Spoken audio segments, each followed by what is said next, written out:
and welcome to another episode in our event management series.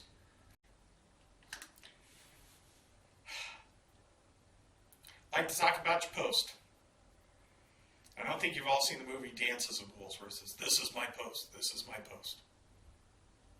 If you're a volunteer, if you're a stage manager, if you're a vendor coordinator and you have an assigned position for 1 hour that you need to be at, whatever it happens to be, don't leave your post. This is your post. This is your only job. I get it. You're standing at the door. You're bored. Nobody's going in and out. You're watching an emergency exit. And over there is a band. And you're like, man, that's Johnny. Man, I know Johnny. I should go over and talk to him. No, you shouldn't. Don't leave your post. While you're assigned to something, be there. Why? Other people are counting on you. Think of every position as people standing at the bottom of a pyramid. There's 8 guys, then there's 7, then there's 6, then there's 5, then there's 4, 3, 2, 1. Everybody's standing on the person below them. I know it's a bum deal, right? You think, man, I got to stand here and take all this? Yep, that's right. I guarantee it. Done it. Been there. Stood on the deck of a ship. Just waiting. It's cold. It's raining. My post. All right. Let's unload the wagon. What? What? Leave it all here?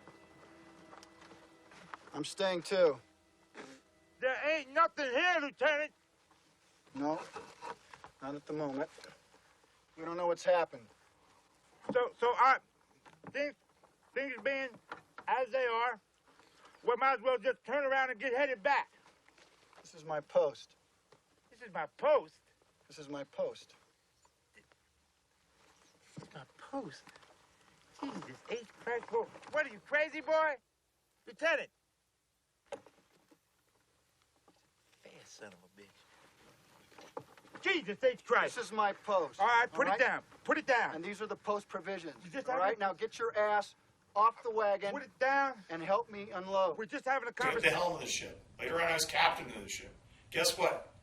Stood at my post, right? Watch a door. Stood at my post. Ran the follow spot at Oakland Alameda County Coliseum, way up in the air.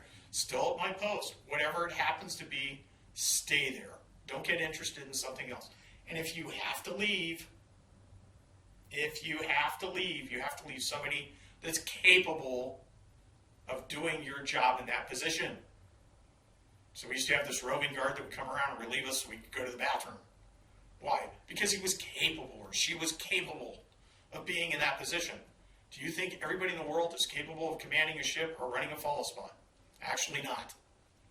Sounds easy, but it really is kind of difficult. So, don't leave your post. You made an agreement to be a volunteer for 2 hours. Just stand at the door for 2 hours and let the world go by. Just take it in. Watch all the people. And then when you're done, go see Johnny. And say, hey, dude, long time no see. Cool, how you doing? Whatever it happens to be. But don't leave your post. Okay? Thanks. Signage. Now, before the event, you were supposed to work to make sure your signage was correct. And if you were a smart event coordinator or a press person or a materials person or assigned to be in charge of the scheduling signs, you were supposed to have them completed a week before the event in case you had to print them again. So you always had to leave yourself time to print them again. If it takes 10 days to make the signs, then you need to have the signs ready 10 to 12 days before the show, so the signs are ready to go. If they have to be remade, you have time to remake them. Read the signs when they go up. I know you've read them 25 or 30 times. I do the same thing in my videos. You will see spelling errors. There's no doubt in a lot of my movie reviews and some of my event videos, hopefully not in this one, but you'll see spelling errors. I get snowblind too after looking at the signs over and over and over again in hours of editing, and the titles and the rest of it, just like you. But you need to read the signs, and the reason why is those signs are your show schedules. Those signs are your directions. If the bathrooms are this way and the sign's pointing that way, you put it up and you go, oh, bathrooms, that's fun. You've screwed up. And everybody's headed for the bathrooms and they're not over there. Whose fault is it? That's not the sign maker's fault. It's your fault. And you're going to screw up. That's okay. I get it. But by reading the signs, you might save a screw up. You might be able to put something over that arrow and just put restrooms, and then you have a person there. You get the point? Read the signs. Read the signs at the building. Maybe even take a picture of them before your event so you know what the restroom signs look like, so you won't cover them up. So you won't make them all look the same, so that you make your signs different from their signs so that people can read them. Make them large enough print. Make them visible from 20 feet away, 30 feet away, 40 feet away, however far it is that you want people to see to that distance. But read the signs. And when you get to your site location, even if you didn't make the signs, you just have to, again, we're watching that door. That's all we're doing today. We're in our little vest and we're watching that door. Read the sign above the door, the one that says exit. Make sure it's still there. Read the sign over there. It says autographs. Read the sign over there that says staging. Read the sign over there that says emergency contact or phone booth or restrooms, whatever it has to be. Read all the signs around you, so if somebody comes up to you and says, dude, where's the phone booth? You can go, it's over there next to the ATM. Thanks, man. Right? Because this is what we want to do. Why? Because number one, we dress nice. Number two, we're really happy to be there. Number three, we're willing to communicate with anybody, even somebody that's drunk or stoned or whatever they happen to be. That's okay. They get to be that way. Our job was to what? Our job was to protect the door and direct people. And not only were we able to protect our door, but by reading all the signs around us, we were able to protect people. So, read the signs whether you make them or not. And if you do make the signs, read the signs, make sure they make sense, right? Read all the signs that are around you. You'll be in great shape.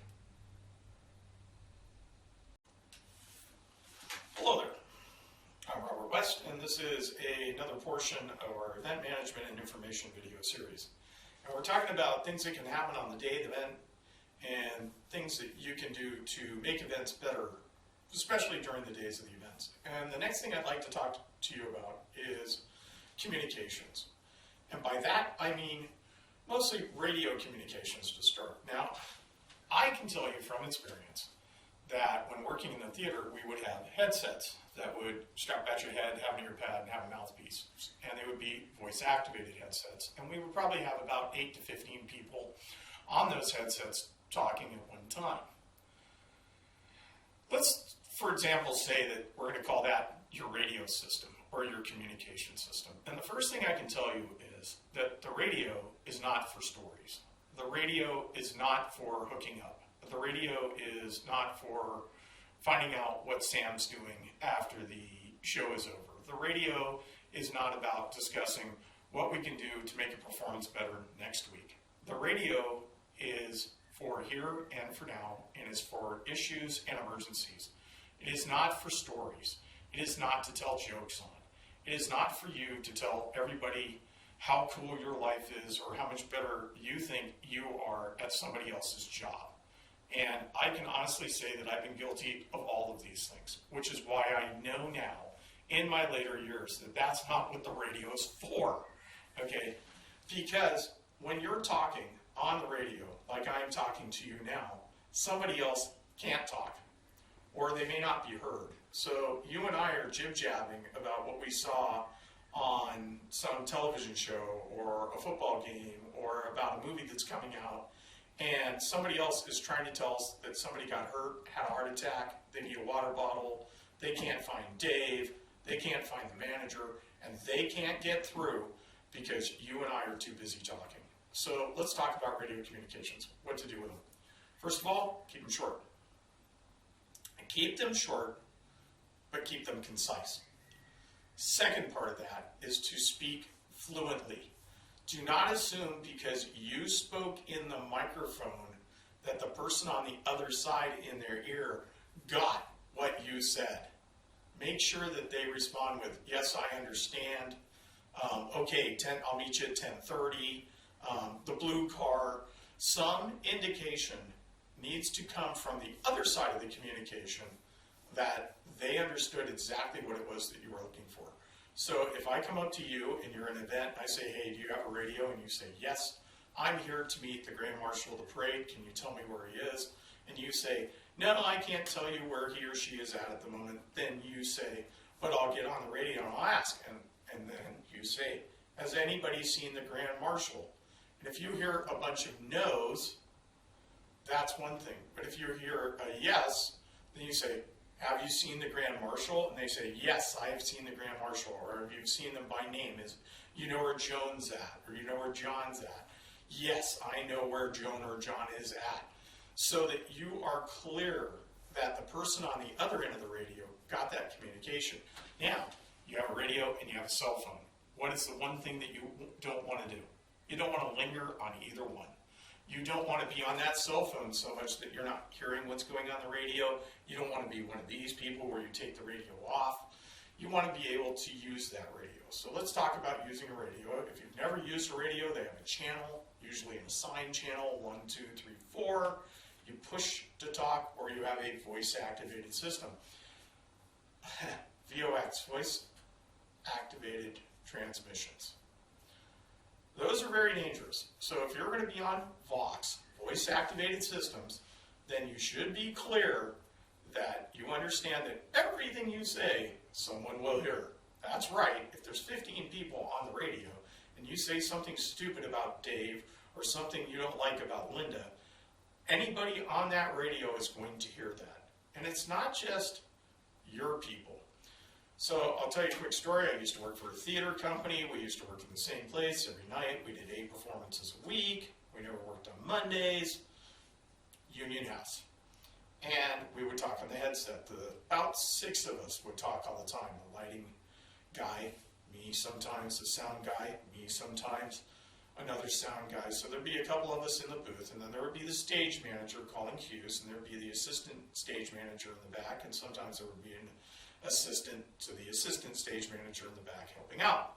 So it'd usually be about 5 of us. Well, there'd also be a house manager, and the house manager would have use of a headset just inside of a door on one side of the entrances to the theater. There were 2 aisleways, and they would have use of that headset, and they would get on there and say the house is ready, or the everything's ready down here, or should I flash the lights, or whatever the question happened to be. Well, that headset was available to the public. And so we were doing what stupid guys do when I was younger, and we were talking about a particular young lady, and it turned out that the producer of the theater was listening in on the headset without saying anything. That's right, we didn't know he was on the headset. Now, he was pretty cool about the whole thing, and the young lady in question was pretty cool about the whole thing, but the point of the story is that you don't know who's listening.